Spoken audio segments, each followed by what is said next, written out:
बजो।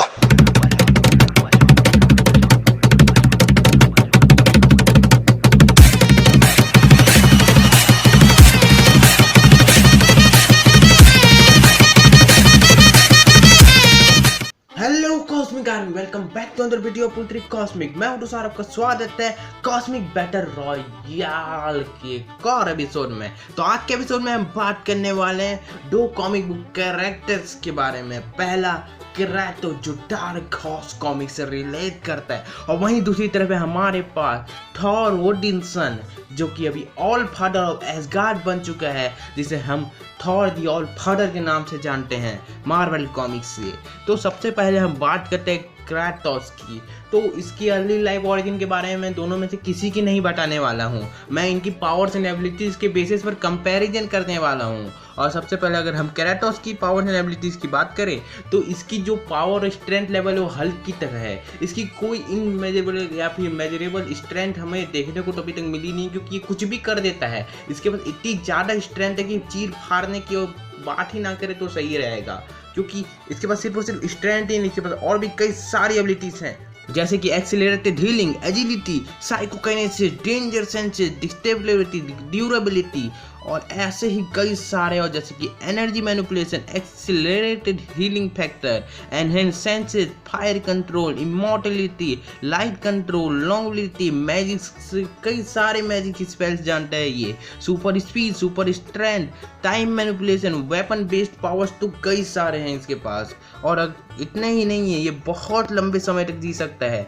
और जहाँ तक हमने देखा है इसको, ज्यूस का तो बेटा है ऐसे भी, तो इसके पास ऐसे भी कई सारे पावर्स होंगे। कॉमिक्स में कहानी देखे तो इसने मिडगार्ड सर्पेंट को ऐसे ही पीछे से ले लिया है, जो कि डार्क हाउस कॉमिक में बहुत ही बड़ा विलन के तौर पर सामने आता है। और यही नहीं, डार्क हाउस कॉमिक के बहुत ही उच्च दर्जे के विलन्स को इसने मार डाला है, और कहीं ना कहीं गॉड्स को भी मारा है, जिसके कारण इसका प्यारा nickname the God of war मिला है। वैसे तो मुझे भरोसा है कि आपको कॉमिक्स से इसके बारे में बहुत ही कम लोग जानते होंगे, लेकिन जो जानते होंगे इसके डिटेल पावर्स एंड एबिलिटीज के बारे में जानते होंगे, और जो इसको मेरी तरफ पहले गेम से जानते होंगे, आप इसके बारे में अच्छे से डिटेल में इसकी पावर और इसकी औकात के बारे में नहीं जानते होंगे, क्योंकि जो कांड कॉमिक्स में होते हैं वो गेम में नहीं होते, क्योंकि हर जगह कुछ ना कुछ अलग होता ही है, कुछ ना कुछ ट्विस्ट होते ही हैं।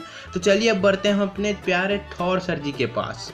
ऑल फादर थॉर के पास रूल मैजिक, ओडिन फोर्स, या मैं वो कहूँ कि थॉर फोर्स की पूरी पावर है। उसके साथ साथ वो absorption, accelerated healing, anti gravity, banishing, cold resistant, dimensional travel, durability, electrokinesis, element control, earth control, energy absorption, energy blast, energy manipulation, energy resistance, enhance senses, fire control, flight, force field, resistance, heat resistance, longevity, seismic power, super human strength, super human durability, और इसके साथ कई सारे weapon based powers रखते हैं। लगभग हर एक प्रकार की भाषा को कह सकता है, रून मैजिक के जरिए लगभग हर एक चीज को मैनिपुलेट कर सकता है, और ऑल फादर का दर्जा होने के कारण इसकी पावर हजारों गुना ज्यादा बढ़ जाती है। वॉर ऑफ रेन में इतने बड़े बड़े कांड होने के कारण इसके म्योनीर को भी बहुत ही अच्छा अपग्रेड मिला है, जिसके कारण ये अब फायर स्टॉर्म की पावर के साथ मदर स्टॉर्म की भी पूरी पावर्स को अपने अंदर समन किए हुए है। और अगर आपको नहीं पता तो मैं आपको बता देता हूँ, अभी का जो नया म्योनीर है इसके लिए लोकी सर जी भी वर्दी हैं।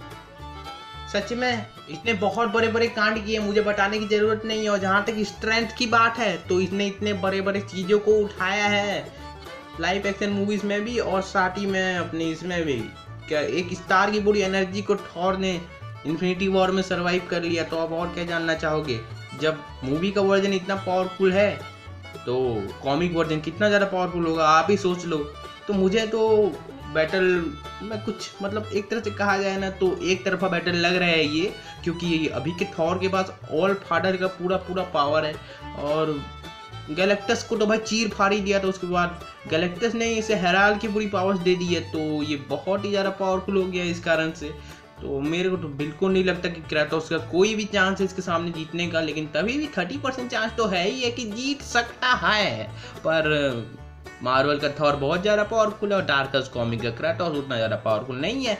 मानता हूँ गेम्स में बहुत बड़े बड़े कांड करे, कॉमिक में उससे भी बड़े बड़े कांड किए, लेकिन वही बात है ना, फैन बेस दोनों के काफ़ी अच्छे हैं। पर जो भी कहो, पावर लेवल के हिसाब से और कैरेक्टर डेवलपमेंट और पावर डेवलपमेंट के हिसाब से थॉर इस मैच का विनर है।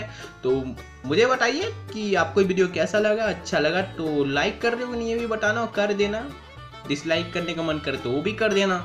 और हाँ, पिछले तीनों वीडियोस के लिंक ऊपर आई कार्ड में डाल दी हूँ, जाकर के अगर नहीं आया नोटिफिकेशन तो वहाँ से देख लेना। बस आज के लिए इतना ही। सब्सक्राइब करते ही बन जाओगे आर्मी का पार्ट, जिसको मैं कहता हूँ कॉस्मिक आर्मी। तो बन जाओ मेरी आर्मी का part, because you are a cosmic super hero.